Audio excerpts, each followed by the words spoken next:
My name is Olivia Bennett. I'm 29 now, but to understand why I've carried certain scars for so long, we have to go back to the streets of Cleveland, Ohio, where I grew up.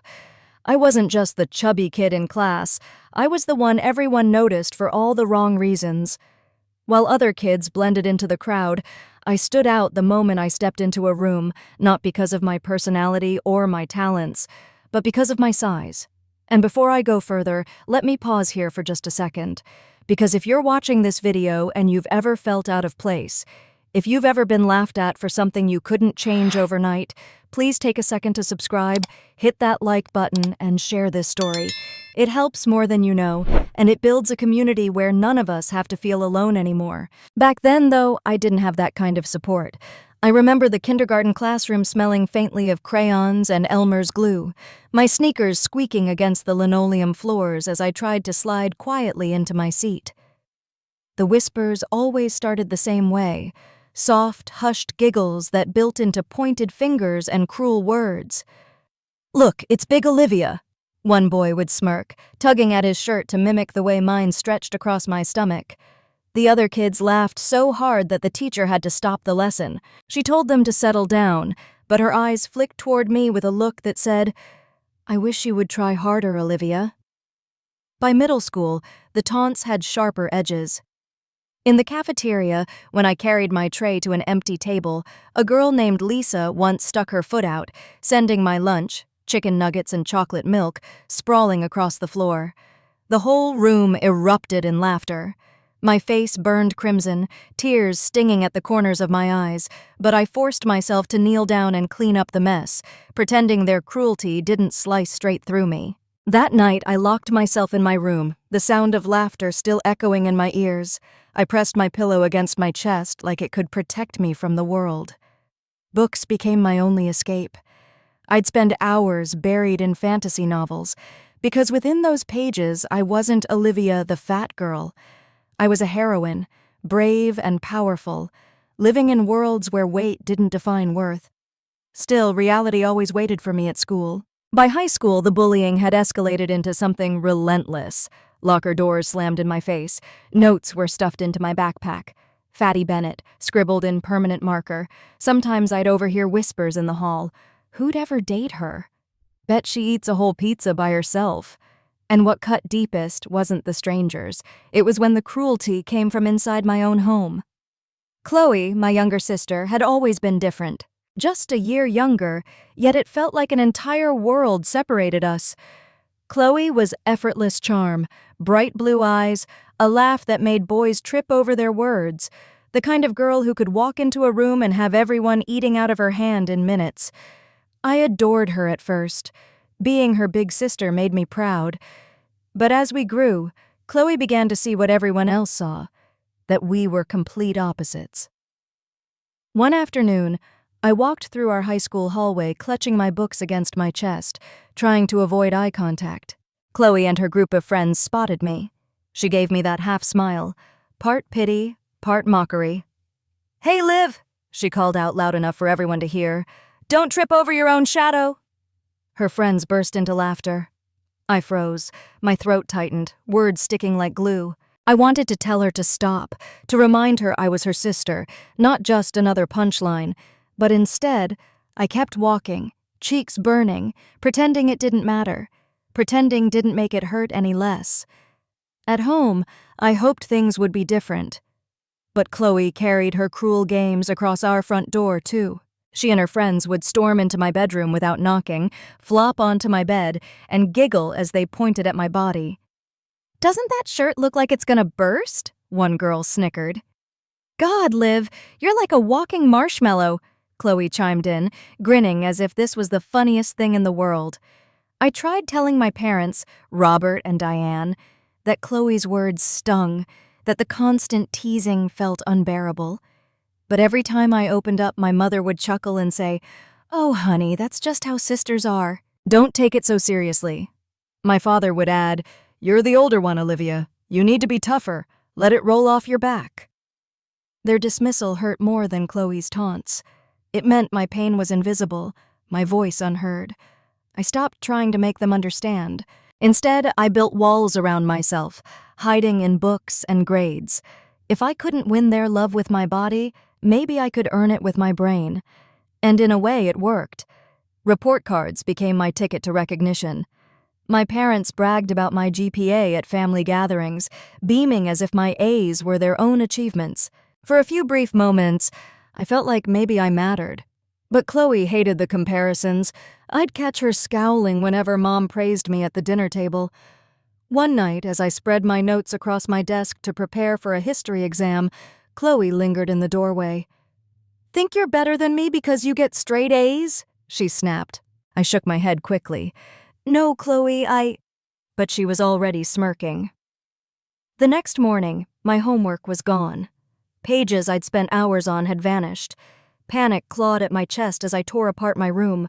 Chloe leaned against the doorframe, arms crossed, lips curled in satisfaction. "Guess you're not so perfect after all," she whispered. I wanted to scream, to accuse her, but something in her smug expression told me it wouldn't matter. She had already won. So I swallowed my anger, just like I swallowed the taunts, the whispers, the laughter that trailed me everywhere I went. Looking back, those years shaped me in ways I'm still unraveling. Being the butt of every joke, ignored at home, humiliated in public, it carved deep grooves of doubt into me. And yet, somewhere in all that pain, a quiet resilience was forming, even if I couldn't see it at the time.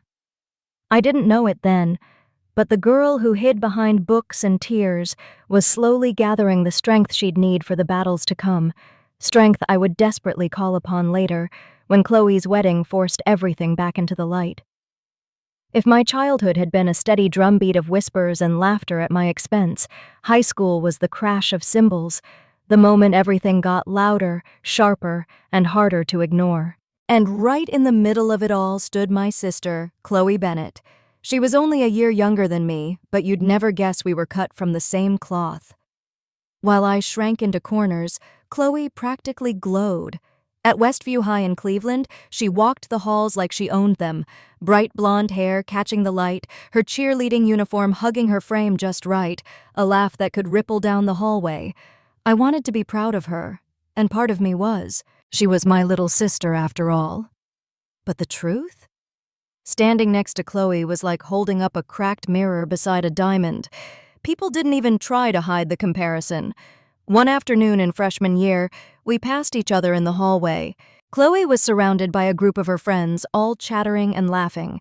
I smiled, hoping she'd at least nod or acknowledge me. Instead, she flicked her eyes over me and muttered just loud enough for her friends to hear, "God, Liv, that sweater looks like it's suffocating." They all burst into laughter. My stomach dropped, and I gripped my books tighter, as if they were armor.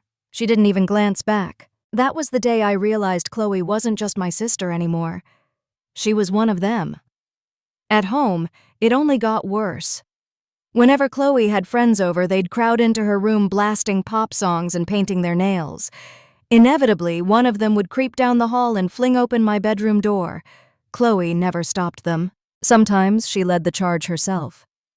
"Check out Liv's stash," she said once, grabbing a bag of chips from my desk and waving it in the air like a trophy. "No wonder she can't fit into jeans." Her friends howled with laughter. One girl even pulled out her phone, snapping a photo before I could snatch the bag back. "Delete it," I hissed, heat flooding my cheeks. "Relax," Chloe smirked. "It's just a joke." But to me, it wasn't a joke. It was betrayal, raw and stinging, because it came from the one person I thought was supposed to have my back. I tried to fight for that closeness we once had. I'd sit outside her door while she blasted music, knocking gently. "Chloe, want to watch a movie with me? Just us?" Silence. Then the sound of muffled laughter inside, like my voice was the punchline. The shift between us wasn't just about her friends or popularity. It was how she started to see me, through the same cruel lens everyone else used. I was no longer her sister. I was the easy target in her orbit. And the irony? Even though she seemed to revel in tearing me down, I still felt protective of her. When an older boy cornered her at a football game and wouldn't back off, I was the one who stepped in, planting myself between them despite my knees shaking. Chloe rolled her eyes at me afterward, muttering, "You're so dramatic." But I saw the way she clung to her phone that night, how her hands trembled as she texted her friends. She never thanked me, but I knew she had needed me. That contradiction, her cruelty mixed with her vulnerability, kept me tethered to her, even as she pushed me away. One night stands out sharper than the rest. It was sophomore year for me, freshman year for her. I'd just finished a marathon study session in the kitchen when Chloe walked in with two of her friends. They were giggling about something, their cheeks flushed from the cold outside. "Liv," Chloe said suddenly, her voice sugar-sweet, "why don't you come to the winter dance? I'm sure somebody will love a good laugh." Her friends burst out laughing. I swallowed hard, clutching my binder to my chest. "Why do you do this, Chloe? You know it hurts." For a second, her smile faltered. I thought maybe, just maybe, I'd gotten through. But then she tilted her head, her blonde hair catching the light, and shrugged. "Because you make it too easy." The words hit like a punch to the gut. I stood there frozen, the kitchen suddenly too bright, too loud with laughter. My chest ached with something I couldn't name. Anger, sorrow, betrayal, all of it tangled together. And yet, despite all this, part of me kept hoping she'd remember the bond we used to have, that she'd see me not as competition or comedy, but as her sister. But the more Chloe thrived, the smaller I felt. She joined the cheer squad, went to every party, collected friends like seashells at the beach. People leaned toward her in conversations, eager to be caught in her orbit. Teachers adored her confidence. Meanwhile, I stayed the quiet one with my nose in books, trying to drown out the noise of my own insecurities. I remember one Sunday dinner when Uncle Steve commented on Chloe's bubbly personality. "This one's gonna be a star," he said proudly, patting her shoulder. Then he glanced at me. "And Olivia? Well, she'll keep the family grounded." Everyone chuckled like it was harmless. I forced a smile, stabbing my fork into the mashed potatoes. Inside, I was crumbling. It wasn't that Chloe was evil. She wasn't. She was just everything I wasn't. And the more others adored her, the more she leaned into the role. If people expected her to shine, she would shine brighter, even if it meant dimming me in the process.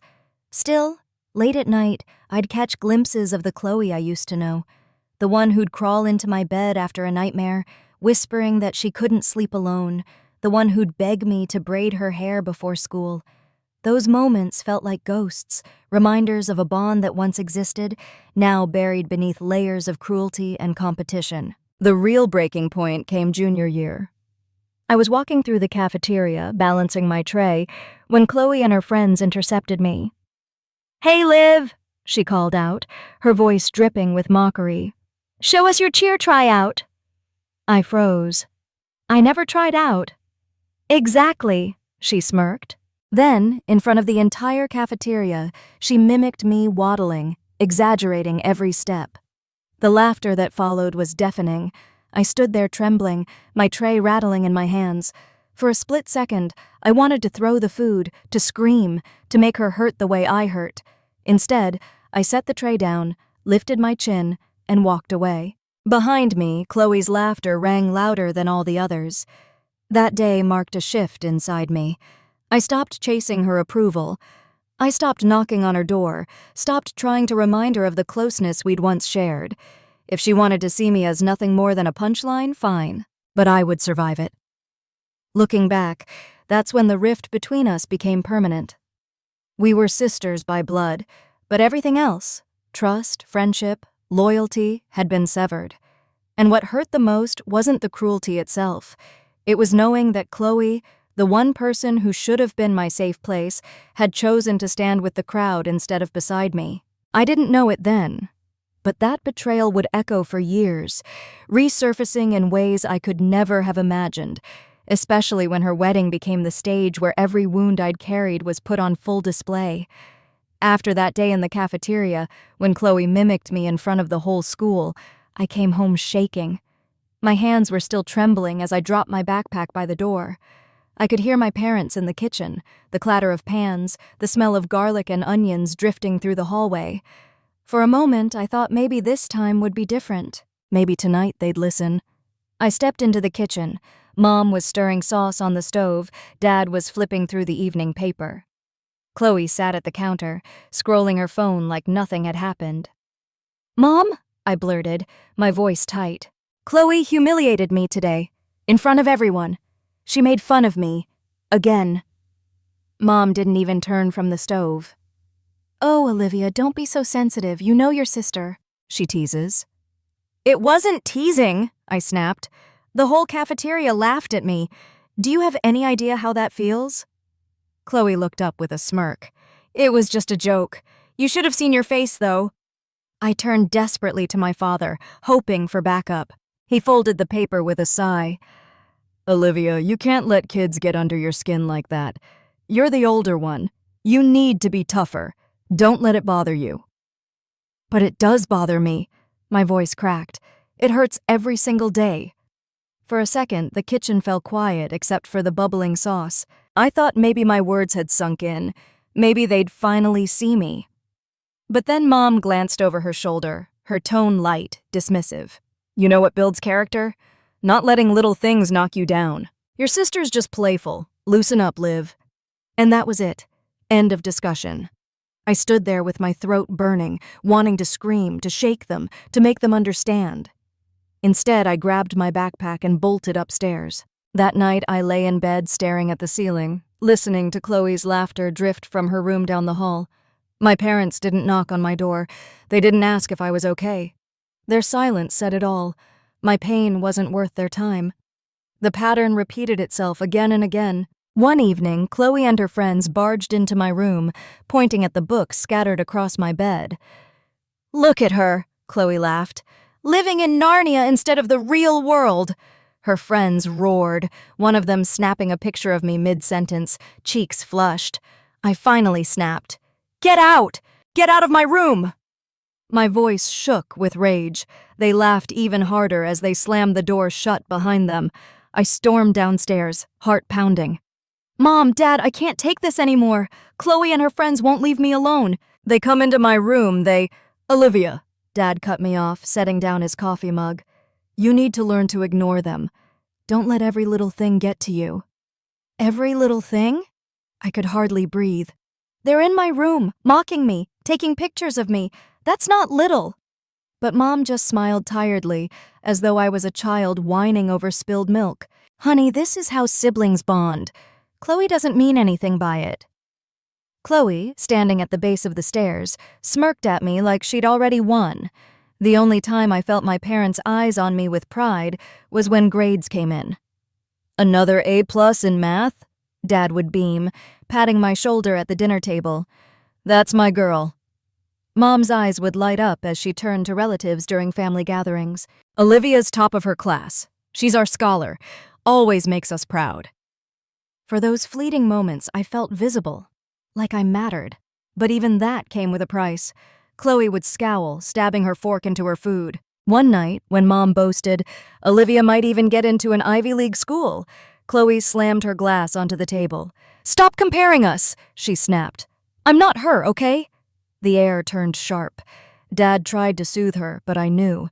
I could feel the resentment radiating from her, the way she saw my grades not as achievements, but as weapons my parents used against her. That night, I found my homework missing from my desk.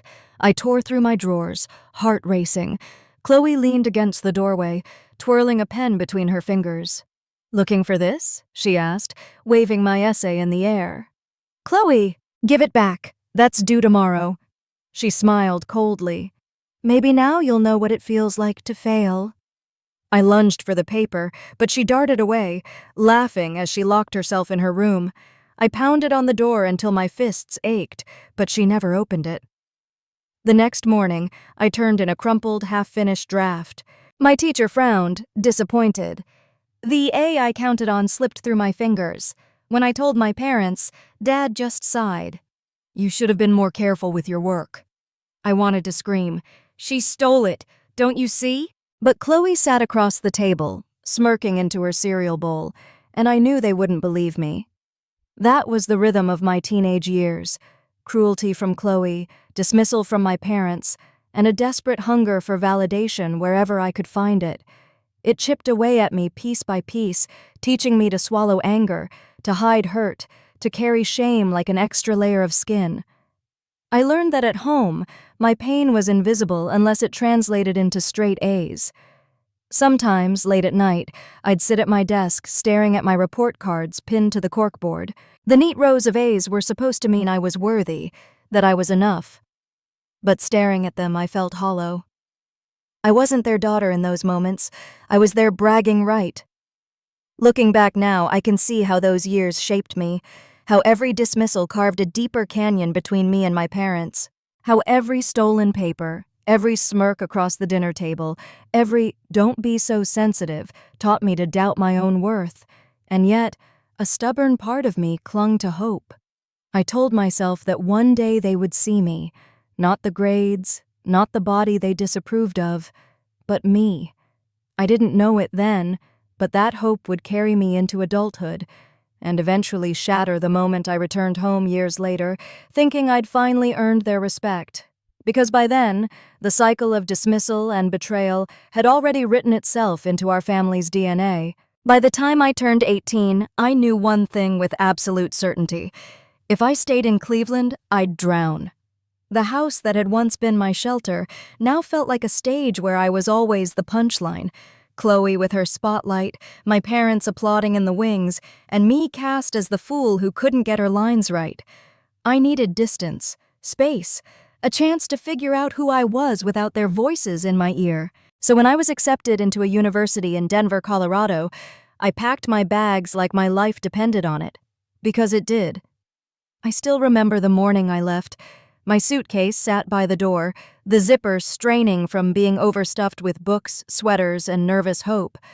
Mom hovered nearby, arms crossed, her lips pressed thin. "Denver's so far," she said. "You couldn't have picked someplace closer?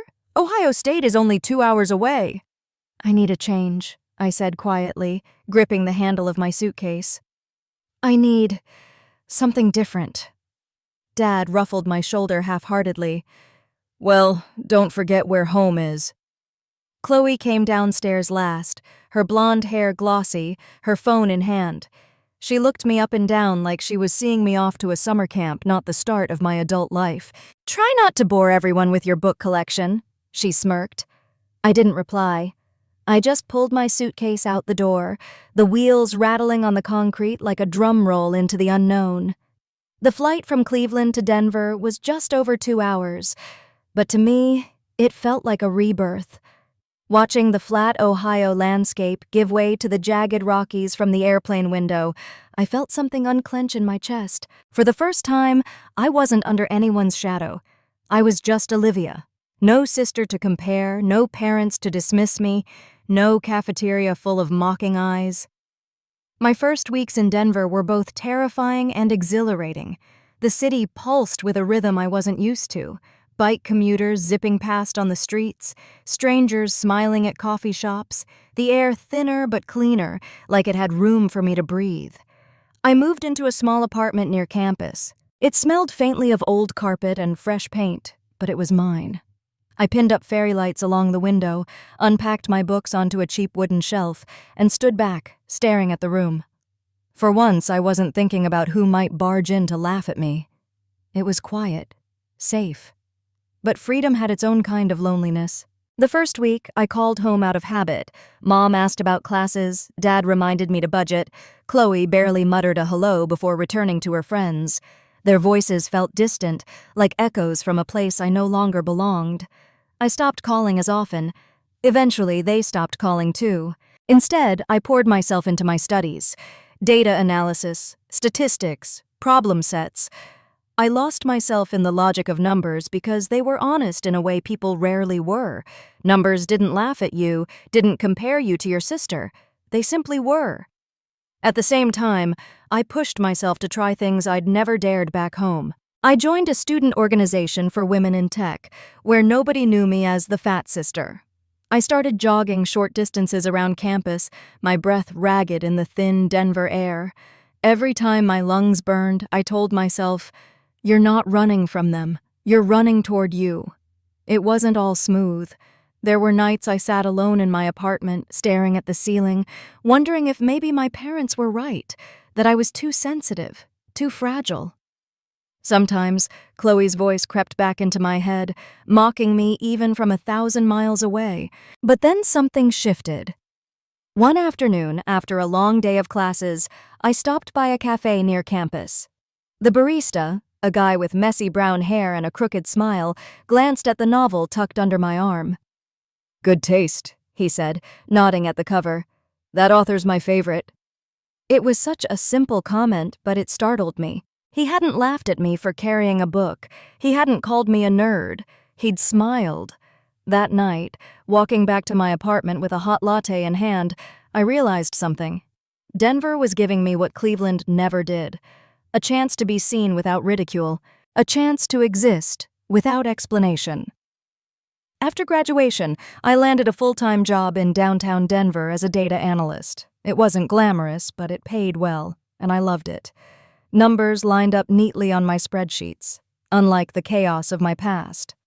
I decorated my first real apartment with second-hand furniture, proudly assembled with blistered hands and a stubborn streak. I hung framed prints on the wall, cooked dinners for myself, learned how to fix a leaky faucet without calling Dad. Every small step felt like proof. I could build a life of my own. Still, Cleveland tugged at me. Holidays came with obligatory phone calls. My parents would ask how work was, then quickly steer the conversation to Chloe, her dates, her social life, her plans.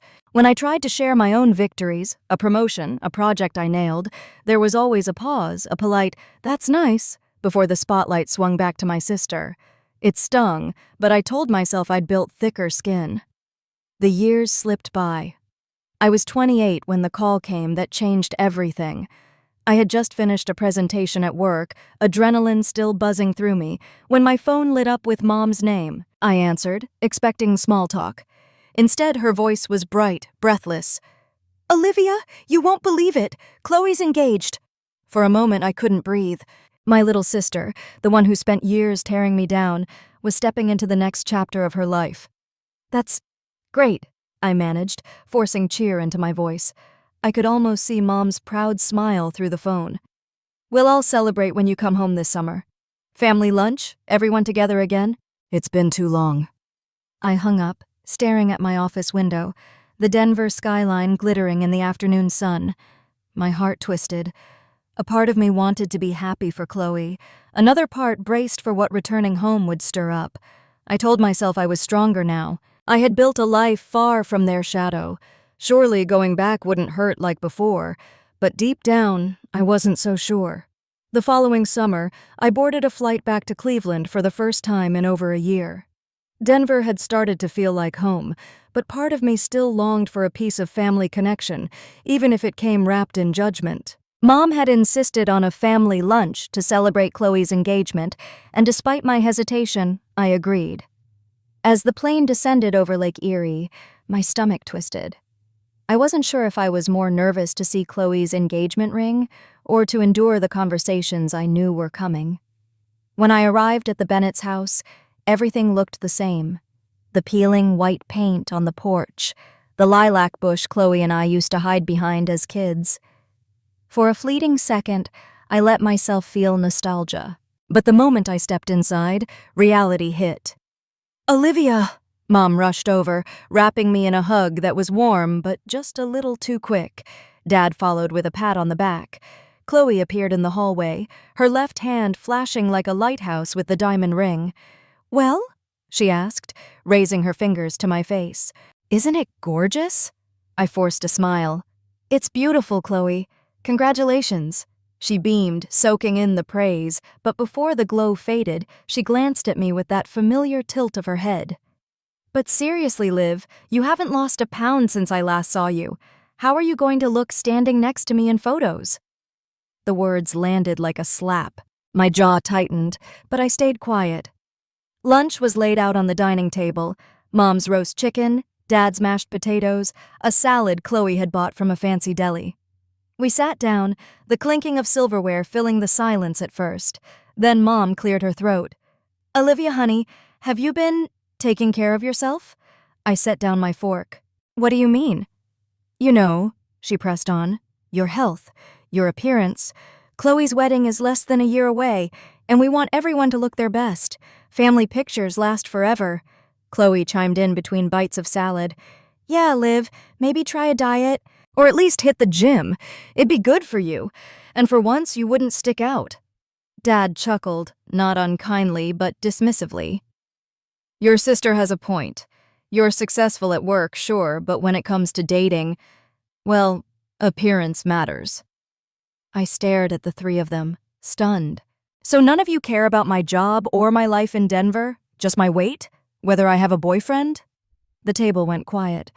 Chloe smirked, her ring catching the light again. Don't take it personally, she said. I just don't want people whispering at my wedding. You know how people talk. Anger burned in my chest. You think people will talk about me ruining your big day? Really? After everything I've worked for, after the life I built, that's all you see? Mom sighed like I was being unreasonable. Sweetheart, marriage is important. You're 29. Time doesn't wait forever. Chloe's younger and she's already found someone. We just don't want you to be left behind. Dad nodded. It's not just about looks, Olivia. It's about giving yourself a chance at happiness. I swallowed hard, my voice shaking. I am happy. I love my job. I love my life. Why isn't that enough for you? Chloe leaned back in her chair, swirling her wine glass. Because you're lying to yourself. No one wants to end up alone, Liv. Trust me, you'll thank me when you finally try. Her words sliced deeper than she could have known. For years, I had fought to believe I was enough on my own, and in that moment, it felt like they had stripped away every ounce of progress. The meal dragged on. Every bite of food turned to ash in my mouth as the conversation circled back to me. When would I meet someone? When would I start a family? When would I finally lose weight? At one point, Mom clasped my hand. Darling, we only want what's best for you, and what's best right now is to focus on yourself, so you'll shine at Chloe's wedding. You don't want to look back and regret it. I pulled my hand away. What I regret, I whispered, is thinking I could come here and be accepted as I am. The room went still. Chloe shifted uncomfortably, Dad cleared his throat, but no one contradicted me. That night, back in my childhood bedroom, I sat on the edge of the bed staring at the peeling wallpaper.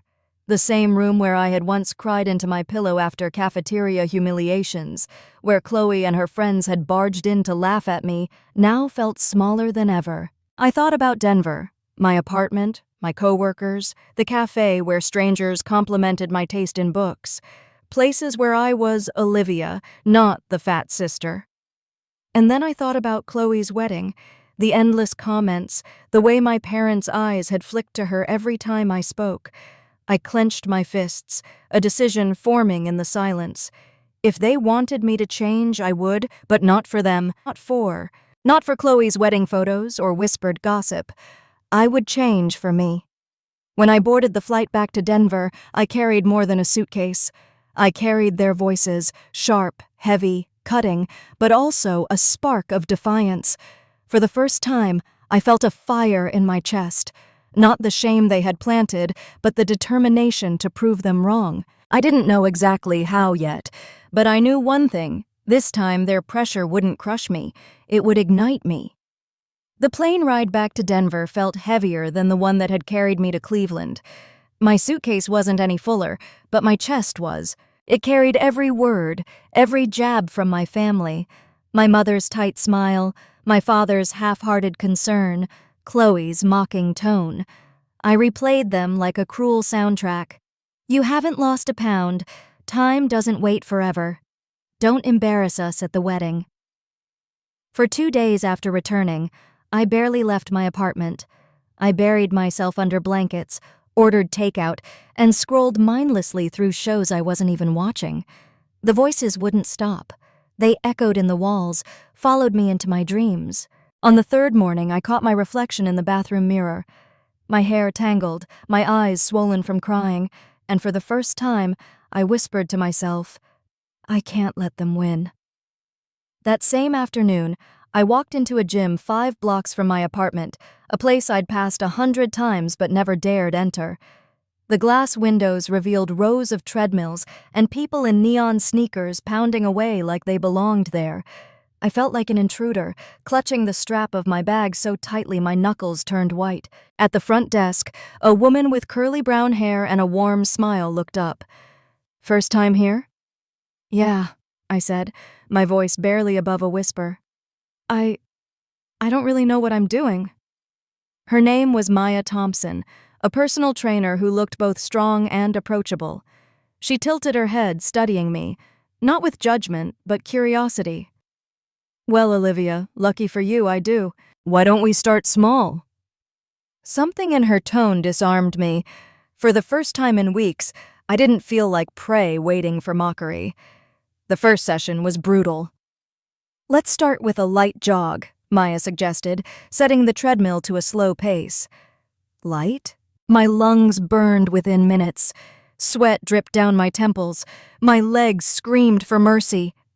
"I can't!" I gasped, slamming the stop button. Maya rested her hands on her hips, not frustrated, not pitying. "Yes, you can, but maybe not today, and that's okay. We'll get there." Her words struck me. Nobody in my life had ever said "we'll get there." It was always "you should already be there." Weeks turned into months. Slowly, painfully, I built routines. Morning runs where the Denver air bit at my cheeks. Evenings lifting weights that felt impossible at first. Maya was there through every wobble, every stumble. "Breathe, Olivia," she'd coach, steady and calm. "Don't punish your body. Work with it."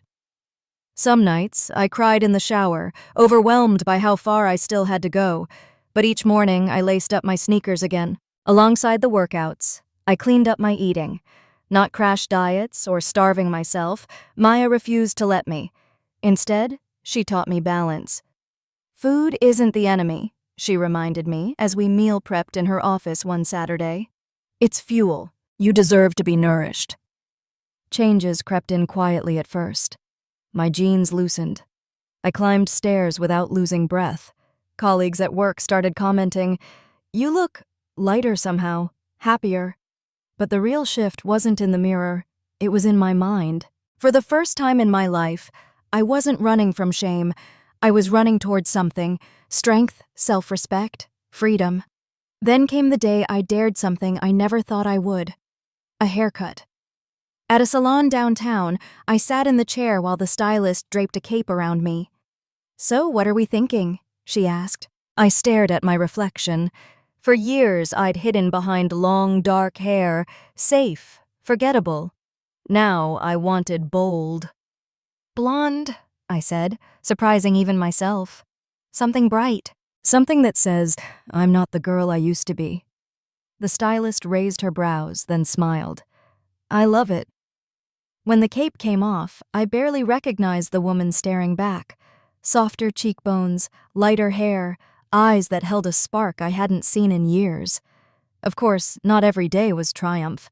There were setbacks, weeks when the scale barely moved, days when exhaustion tempted me to skip the gym. One evening, I collapsed onto the mat mid-workout, groaning. "What's the point, Maya? They'll never see me as enough, no matter what I do." Maya crouched beside me, her gaze steady. "Then stop doing it for them. Do it for Olivia, because she's worth it." Her words lodged in my chest, like a seed planting itself. For the first time, I believed they might be true. A year passed faster than I expected. By then, I had shed not just pounds, but layers of self-loathing. I swapped baggy sweaters for dresses I once only admired on mannequins. I walked into rooms without shrinking. Colleagues invited me to after-work drinks, and I said yes without fear of being the odd one out. Strangers smiled at me on the street, and instead of averting my gaze, I smiled back. The Olivia who had once hidden behind books was still there, but she had stepped out of the shadows, finally allowed to breathe. One afternoon, as I scrolled through my phone, a message lit up the screen. "Mom, family lunch next week to finalize Chloe's wedding plans. We expect you here." My stomach flipped. I hadn't seen them since that summer. Their voices still echoed, telling me I wasn't enough. But now, I was different, stronger. I caught my reflection in the mirror. Blonde hair, fitted jeans, posture tall. For the first time in years, I smiled at myself. Let them see. I hadn't set foot in Cleveland for over a year. The last time I'd left, I carried their voices like chains around my ankles. Now, stepping off the plane, I carried something else, a quiet fire in my chest.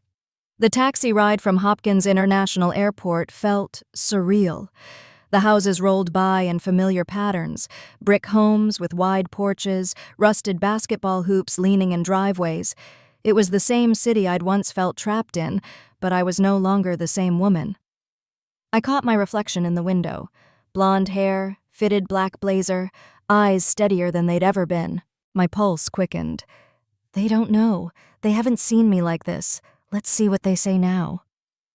When I walked up the front steps of the Bennett house, my suitcase trailing behind me, the door swung open before I could knock. Mom gasped, hand flying to her chest. "Olivia! Oh my, look at you!" Dad blinked twice, adjusting his glasses like he wasn't sure it was really me. "Liv, is that—" I smiled, a little nervous, a little triumphant. "It's me, Dad." For a moment, the living room buzzed with disbelief. Mom hugged me tighter than she had in years. "You're stunning, sweetheart. Just stunning. I barely recognized you." Dad chuckled awkwardly. "You look healthy. Very healthy." I laughed softly, trying to ease their nerves. "I've been working hard. Feels good to finally see it pay off." Their eyes lingered on me like I was some rare artifact they'd stumbled upon, a version of me they never thought possible. For once, their gaze wasn't disappointed. It was stunned. Then Chloe arrived. The click of her heels echoed down the hallway before she appeared, dressed in a floral sundress, phone in hand. She was mid-sentence, laughing at something on her screen, when she looked up and froze. Her eyes widened. For a long beat, she just stared. "Olivia?" she said finally, like my name tasted strange on her tongue. "Hey, Chloe." I stepped forward, smiling. "It's been a while." She blinked, then gave a sharp laugh. "Wow, you look different." I waited, heart pounding, for her to say good different. But instead, she reached out and pressed 2 fingers against my stomach, like testing a balloon for air. "Is this real? You didn't, get surgery or something?" Mom tittered nervously. "Chloe!" But Chloe wasn't joking. Her smile was tight, her eyes scanning me like she was trying to find flaws. "No surgery," I said firmly, stepping back. "Just a lot of work and self-respect." We sat down for lunch. Roast beef, green beans, and rolls. But the air felt charged. Mom and Dad peppered me with questions. What diet did I follow? How many hours at the gym? Did I hire someone? Chloe, meanwhile, stayed quiet, her fork clinking against her plate. Finally, she spoke. "When I told you to lose weight, I didn't think you'd actually turn into, a whole new person. It's weird." I set down my glass. "Weird or not, I'm proud of it." Her lips curled into a smirk. "Well, don't get too comfortable. It's still my wedding, not your fashion show." The words stung, but I held her gaze. For the first time, I didn't shrink. Dad tried to break the tension. "Now, Chloe, don't be dramatic. We're just surprised. Your sister looks wonderful. Honestly, she looks even better than—" "Robert!" Mom cut in quickly, her eyes darting to Chloe. "Let's not compare." But it was too late. Chloe's face flushed crimson, her jaw tightening. She stabbed her fork into her green beans with unnecessary force. I looked down at my plate, fighting a smile. For once, I wasn't the one being compared unfavorably. After lunch, I slipped out to the porch for air. The cicadas buzzed in the summer heat, the air sticky with humidity. I thought maybe I could breathe easier outside, but within minutes, Chloe joined me. She leaned against the railing, arms crossed. "You know, Liv, you showing up like this, blonde hair, new body, it feels like you're trying to steal attention. My attention." I turned slowly, meeting her eyes. "Chloe, I didn't do this for you, or for Mom and Dad. I did this for me." She scoffed. "Yeah, right. You couldn't stand always being second, so now you're trying to be first." Her words twisted in my chest, but instead of collapsing like I once would have, I let the anger steady me. "No, I said quietly but firmly. I spent years letting you humiliate me, letting you take the spotlight while I shrank. Not anymore. I don't need to be first. I just need to finally stand in my own skin without shame. And I won't apologize for that. For a second, something flickered in her eyes. Hurt? Fear? Before she masked it with another smirk. We'll see how long that lasts. That night, lying in my old bedroom, I stared at the ceiling fan spinning slowly. The house hadn't changed, but everything else had. My parents looked at me differently now, pride mixed with unease. Chloe looked at me like I was a threat. And me? For the first time, I looked at myself and thought, I belong here, even if they don't want me to. The battle lines had been drawn, and I knew the days leading to the wedding would only get uglier. But this time, I wasn't the Olivia they remembered. This time, I was ready. The morning after that tense family lunch, I came downstairs to find Mom and Chloe sitting at the kitchen table with cups of coffee. Dad was at the sink, rinsing dishes. Their voices dropped as soon as I walked in, but the way Chloe's eyes flicked over me said enough. I had interrupted a conversation about me. Morning, I said, pouring myself coffee. My hands were steady, though my heart wasn't. Mom smiled too brightly. Olivia, we were just talking about how beautiful you look. Really, darling, we're proud of you. I raised an eyebrow. Compliments from her felt off, forced. Thanks, I said carefully, sliding into a chair. Chloe leaned forward, her gaze sharp. But you know, Liv, maybe you should think about toning it down a bit. The blonde hair, the fitted clothes, it's a lot, especially with the wedding coming up. I blinked. Toning it down? Mom nodded as if Chloe's words carried wisdom. You've always been our brunette. Chloe's been the blonde since she was little. It's sort of her thing. Wouldn't it be nicer to go back to your natural color for the wedding? It would feel more like you. Dad turned from the sink, drying his hands on a towel. It might avoid any confusion, too. People are used to you as the darker-haired daughter. Chloe's the blonde bride, you're the brunette sister. Balance. I stared at them, disbelief nodding in my chest. Confusion. What is this, a color-coded seating chart? My hair doesn't belong to Chloe. Chloe's smile tightened. It's not about ownership. It's about respect. This is my wedding, Olivia. I don't want guests whispering about how my sister suddenly looks like she's trying to outshine me. Her words hung in the air like smoke. For years I had swallowed cruelty without response, but now every part of me rebelled. You think I went through months of sweat and tears just to steal your spotlight? Chloe, this isn't about you. It never was. I changed because I wanted to feel alive in my own skin. And if that threatens you, maybe the problem isn't my hair. Chloe's cheeks flushed. You don't get it. Weddings are about family harmony. You strutting in with this new look just screams competition. Competition? My laugh was bitter. You've competed with me since we were kids, even when you had the crowd, the friends, the attention. And now that I've finally built confidence, suddenly I'm a rival? That's not competition, Chloe. That's insecurity. Her mouth opened, but no words came out.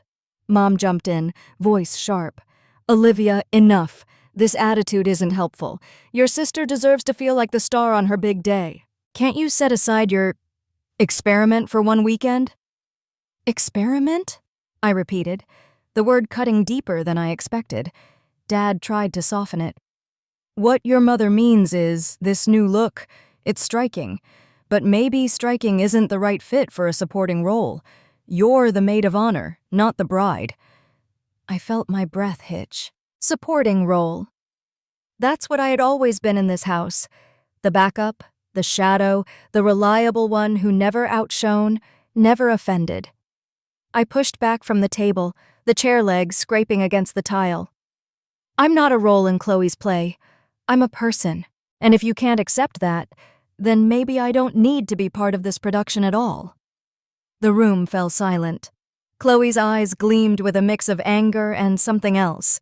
Fear, maybe? Mom's lips pressed into a thin line. Dad stared at the floor. Finally, Chloe broke the silence, her voice low and biting. You know, Liv, you can lose all the weight you want, dye your hair, wear whatever you want, but you'll never be me. You'll always be second. The words stabbed at old wounds, but this time they didn't make me crumble. They made me burn. I stepped closer, my voice steady. Good, because I'd rather be me, flawed, changing, growing, than spend my life terrified someone else might shine brighter. That evening, I caught my reflection in the upstairs bathroom mirror. My hands were trembling, not from doubt but from rage finally released. For the first time, I didn't see a girl desperate for approval. I saw a woman standing her ground. Still, the truth lingered. This was only the beginning. The wedding was weeks away, and if Chloe was already unraveling over my hair, I could only imagine the storm ahead. I took a deep breath, gripping the sink. They wanted me smaller, quieter, invisible, and now that I'm not, they're panicking. Well, too bad. The house hummed with tension for the rest of my visit. Meals turned into careful dances around the subject of my appearance. Every comment was laced with double meaning.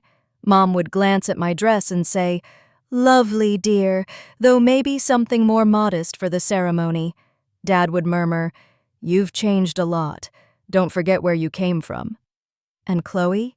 She watched me like a hawk, her smile brittle, her eyes calculating.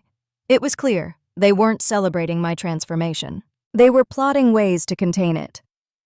On my last night before returning to Denver, Chloe cornered me in the hallway. "Just remember," she said, her voice like ice, "this wedding isn't about you. Don't make it about you." I held her gaze. "I don't need it to be about me. I just need to stop erasing myself for you." She blinked, thrown off, before turning sharply on her heel. That night, lying in bed, I felt the weight of their jealousy pressing in from every corner of the house, but beneath it, stronger than ever, pulsed a quiet truth.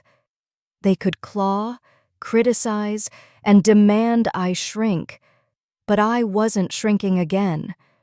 The next battle was coming, and this time I wouldn't walk into it unarmed.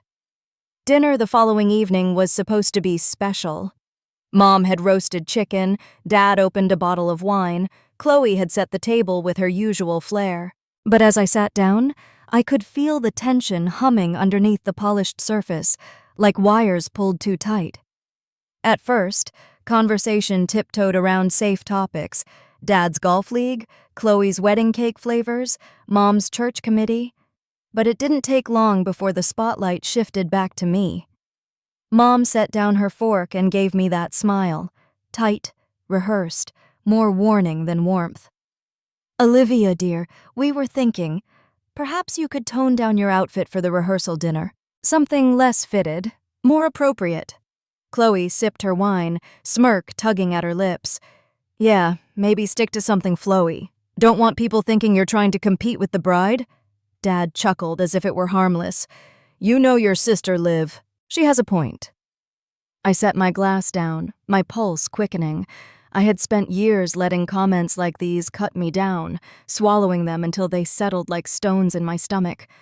But not this time. I leaned forward, my voice steady. "You've been criticizing me since the moment I walked through the door. My hair, my clothes, my body. Tell me, when exactly will it be enough for you?" Mom stiffened. "Don't raise your voice at us, Olivia. We're only trying to help." "Help?" My laugh cracked like glass. "Do you even hear yourselves? When I was heavier, you mocked me. When I got good grades, you dismissed me. Now that I've worked to change, you're scrambling to tear me back down. That's not help. That's sabotage." Chloe slammed her glass down. "Oh, please, nobody sabotaged you. You've always played the victim. You think the world revolves around your sob stories." Her words seared through me, but instead of shrinking, I rose to my feet. My chair scraped loud against the hardwood. "You want to talk about victims, Chloe? How about the years you barged into my room with your friends, laughing at me like I was a circus act? How about stealing my homework just so I'd fail? Or mocking me in front of the entire cafeteria? That wasn't harmless teasing. That was cruelty." Chloe's face reddened, but she didn't deny it. She just crossed her arms, eyes hard. Dad finally spoke, his voice tired. "Liv, Bringing up the past won't solve anything. Let it go. Let it go? My throat tightened, but I forced the words out. I carried that pain for years because none of you ever defended me. You stood by while Chloe turned me into a joke, and when I begged you to listen, you told me to toughen up. Do you know how lonely that feels? To realize your own family thinks your suffering is an inconvenience? The table fell silent. Mom's lips parted, but no words came out. I pressed on, heart pounding. And now, even after I've worked my ass off to rebuild myself, to finally feel proud in my own skin, it still isn't good enough. You want me smaller, quieter, invisible. But guess what? I'm done shrinking. Chloe rose too, her eyes blazing. You think just because you dropped a few pounds and dyed your hair, you're suddenly better than me? Newsflash, Liv, you'll always be second. You can't rewrite history. I met her glare with one of my own. You're right. I can't rewrite history, but I can stop letting it control me, and I refuse to let your jealousy poison me any longer. Her jaw clenched, but I didn't stop. I turned to Mom. You always told me Chloe was just teasing, that I was too sensitive, but Mom, it wasn't teasing, it was abuse, and you let it happen. Her eyes welled with tears, but I didn't let them sway me. I turned to Dad. And you? You hid behind your newspaper telling me to toughen up. But a father's job is to protect, not minimize. You failed me too. Dad's face darkened, but he stayed quiet. The words poured out of me, unstoppable now. Years of silence erupted in one wave. You spent my whole life convincing me I wasn't enough. Well, I'm done believing you. I've worked harder than any of you will ever understand. And for the first time, I know I am enough. With or without your approval. The room vibrated with silence. Chloe's face twisted with rage. Mom dabbed at her eyes with a napkin. Dad clenched his jaw, fists tight at his sides. Finally, Chloe spat, "You're selfish. You'll ruin everything." I exhaled slowly, a strange calm settling over me. No, Chloe. For once, I'm saving myself. I grabbed my glass, finished the last sip of wine, and set it down with deliberate finality. Then I pushed my chair in, my movements steady despite the adrenaline coursing through me. I'm done letting you tear me apart piece by piece. If you can't accept who I am now, that's your loss, not mine. Without waiting for a response, I turned and walked out of the dining room. Behind me, I heard Mom's voice crack, Dad muttering my name, Chloe hissing something venomous, but I didn't stop. I climbed the stairs, packed my suitcase in record time, and zipped it shut with shaking hands.